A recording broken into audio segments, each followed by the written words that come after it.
ये तैयारी, ये मसल फ्लेक्सिंग क्या ताइवान को डरा देगी? ये गीदड़ भपकियां क्या गीदड़ भपकियों से कुछ ज्यादा है? चीन के लिए ताइवान पर जीत हासिल करना इतना आसान नहीं माना जा रहा है। एक रिपोर्ट में दावा किया गया है कि छोटे से ताइवान ने चीन से निपटने के लिए 5 पॉइंट स्ट्रेटेजी बनाई है। इसके अलावा ताइवान ने 4 और रणनीतियों पर सालों काम किया है, जो जंग होने पर ताइवान को चीन के सामने मजबूती से खड़ा रखेंगी, जिनमें एक है पोर्क्यूपाइन स्ट्रेटेजी।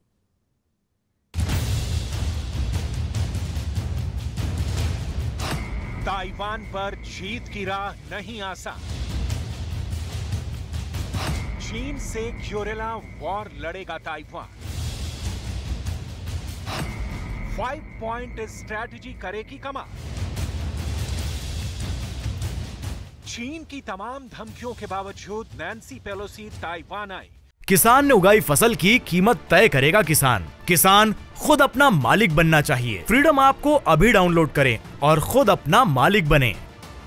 और पूरा एक दिन गुजार कर लौट गए। इसके तुरंत बाद चीन ने ताइवान के चारों तरफ मिलिट्री ड्रिल शुरू कर दी, जिसके बाद चीन से ताइवान के युद्ध का खतरा बढ़ता दिखाई दिया। इस बीच कयास लगाए जाने लगे कि चीन किसी भी वक्त ताइवान पर हमला कर सकता है। हालांकि चीन के लिए ताइवान पर जीत हासिल करना इतना आसान नहीं माना जा रहा है। एक रिपोर्ट में दावा किया गया कि छोटे से ताइवान ने चीन से निपटने के लिए 5 पॉइंट स्ट्रेटेजी बना ली है।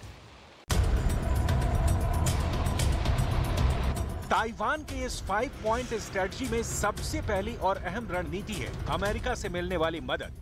नैन्सी पेलोसी की ताइवान यात्रा के बाद तो ये पक्का माना जा रहा है कि अगर चीन ने इस छोटे से द्वीप में अशांति फैलाई तो बाइडेन की सेना चुप नहीं बैठेगी, क्योंकि पेलोसी ने दुनिया के सामने खुद ये कहा कि अमेरिका ताइवान के साथ है।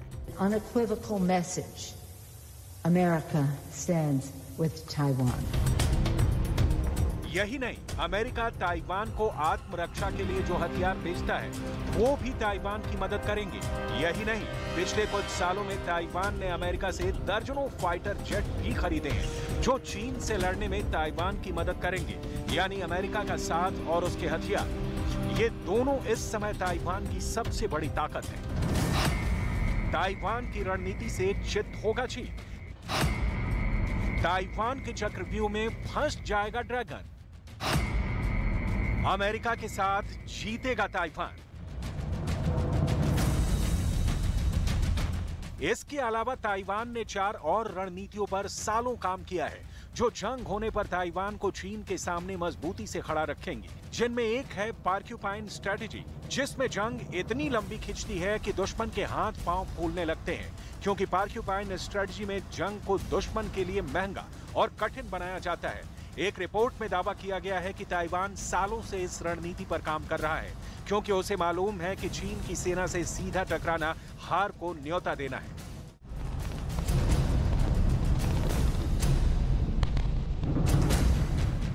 ताइवान के पास चीन जैसे बड़े बड़े और महंगे हथियार तो नहीं। ग्योरिला युद्ध में माहिर हैं ताइवान के नागरिक। ताइवान के 35 लाख लोगों को मिली है ट्रेनिंग। हर 6 में से 1 नागरिक ग्योरिला वार के लिए तैयार। चीन को माकूल जवाब देने के लिए ताइवान पूरी तैयारी कर रहा है। अगर ताइवान पर आसमान और पानी दोनों जगह से हमला होता है, और अगर मल्टी लेयर्ड सी डिफेंस को भेदकर चीन के सैनिक और हथियार ताइवान पहुंच जाते हैं, तो उनका सामना होगा ताइवान के उन लोगों से जिन्होंने युद्ध की ट्रेनिंग ली है, क्योंकि ताइवान ने अपने शहरों में लोगों को ग्योरिला वॉर की ट्रेनिंग दी है। 2017 में आई एक रिपोर्ट में दावा किया गया था कि ताइवान में मिलिट्री रिजर्व सिस्टम में 25 लाख लोग हैं और 10 लाख सिविल डिफेंस वॉलंटियर हैं। ये संख्या ताइवान की आजादी की 15% है, यानी वहां हर 6 में से 1 शख्स ग्योरिला वॉर के लिए तैयार है। यही नहीं, खबर है कि ताइवान ने अपने कई सैनिकों और वॉलंटियर को यूक्रेन भी भेजा है, जहां उन्होंने रूस की सेना के खिलाफ जंग लड़ी और खुद को चीन से लड़ने के काबिल बनाया। इन सारी रणनीतियों के अलावा ताइवान ने डिफेंस सिस्टम को भी मजबूत किया है। चीन के हमले के बाद उसकी पहली प्राथमिकता अपने जहाज और मिसाइल बचाना होगा, जिसके लिए उसने अपने पायलटों को खास ट्रेनिंग भी दी है। यानी चीन का ताइवान को जीतना इतना आसान नहीं होगा, क्योंकि छोटे से ताइवान ने छोटे छोटे हथियारों से बड़ी तैयारी की है। सबसे बड़ी बात, वो अटैक नहीं बल्कि डिफेंस पर जोर देगा, और यही बात चीन की राह का रोड़ा बन सकती है।